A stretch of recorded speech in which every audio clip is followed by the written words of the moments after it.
Hello everybody, video here for you today. This is the Curse of Oak Island looks back and ahead, in which I look back at past episodes that normally relate to the current ones and also look forward to the next new episode.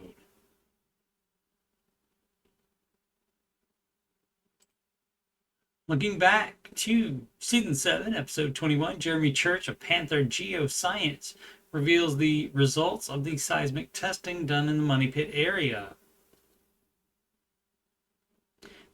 These areas are the ones that have been scanned over the previous 2 years, providing 8,000 data points.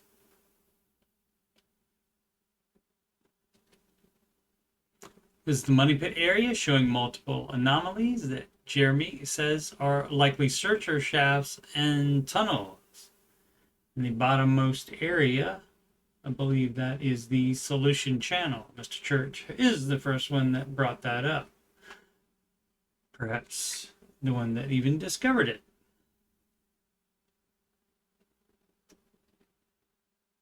Among the finds is a teardrop-shaped anomaly at a depth of 160 feet, shown on the left and zoomed in on the right. The dimensions are 13 by 13 feet, which matches the reported dimensions of the original Money Pit shaft. Number 13 is very important to the Knights Templar and Freemasons. Surveyor Steve Guptill has added it to his map and reveals that the H8 caisson was actually sunk on one side of it 2 years prior. At 170 feet, they hit an obstruction that could be the chapel vault. The team believes that when they attempted to drill further, instead of going through the obstruction, the caisson pushed the obstruction off to the side into a void or chamber. Another theory is the one being chased in Season 12, that when the 1861 Searcher Shaft 6 on the left was dug, and a tunnel from it flooded 1 foot shy of the original Money Pit shaft, the latter collapsed, sending the shaft cribbing and any other contents to the bottom of the shaft and perhaps into the shaft 6 tunnel as shown. This graphic has been used for years on the show, and I thought it had only recently been updated with the cavity in the lower right that leads down to what is possibly the solution channel. Turns out that the graphic has had that since at least Season 7. There's much more to the seismic scanning done that was not shown on the History Channel show. If you'd like to see more about the seismic testing results, including the solution channel that was not revealed on the TV show, I'll put a link to my pal Jeff's almost 2-hour presentation by/interview with Mr. Church at the end of this video. The seismic scanning in the swamp revealed this ship-shaped anomaly shown in the Season 7 premiere episode. It is 200 feet long and 25 feet wide at one end and 40 feet wide at the other end. Metal detection expert Gary Drayton confirmed that those measurements are consistent with Spanish galleons. While they have found many pieces and items from ships throughout the years, the core samples in the anomaly profile did not contain any wood, so other than being mentioned occasionally, it has not been pursued since. In the previous Season 12 episode, Judy Rudebush points out the counterclockwise design of the lead button found on Lot 5 in Season 11, and shows a very similar looking one that is part of a Knights of Malta uniform. She also presents research that the Knights of Malta fought with the Knights Templar in the Crusades and were known by multiple other names before the Knights of Malta moved to Malta and took that name.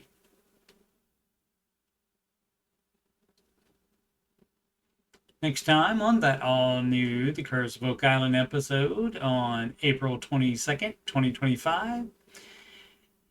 The episode called The Solution. New ground-penetrating radar uncovers evidence of more structures, more than one, in the swamp. And as winter approaches, winter is coming. the team puts a daring plan together to get into the solution channel for the first time. And in that solution preview, the investigation of the northwest corner of the bog continues west of the Nolan house. Ground-penetrating radar reveals a structure 4 feet down, but also presumably at least a few more feet of soil already cleared away. The structure is 14 feet long, coincidentally the same distance the survey stakes were apart in the previous episode. I think we're setting a record here for coincidences. The synopsis said GPR reveals structures with an S, so I'm wondering if the GPR was limited to the northern bog or if the entire swamp was done, and if the ship-shaped anomaly was detected, if so. Also in the bog, Gary metal detects an item we don't get to see. On lot 5, the hand excavation continues, and Fiona finds this perhaps bead or gem. She says it is the only one of its kind, and definitely is pre-Money Pit discovery. Jack says it's treasure. In the lab, this certainly doesn't look like what Fiona found, but it's apparently what Emma is discussing when she says it could be medieval times. Researcher Corin Mall says we will get an answer if we go to Malta, and Marty says, let's go. Presumably, the question would be about ties the Knights of Malta would have to Oak Island other than the lead button found on Lot 5. And in the episode airing April 29th, 2025, called Night After Night, while the team races against the impending winter, winter is coming, to get into the solution channel and finally retrieve the treasure on Oak Island, Rick and members of the Fellowship make new connections miles away in Malta. I'll continue recapping new episodes late Tuesday nights as they air, while also finishing up Season 8 retro recaps. All of the other seasons are done and are in that Oak Island playlist. Seasons 1 and 5, plus the first 5 episodes of Season 2 are already done and are in my Skinwalker Ranch playlist. Secret of Skinwalker Ranch returns in June. Thanks so much for watching. Please subscribe, like, and comment. Sempre avanti.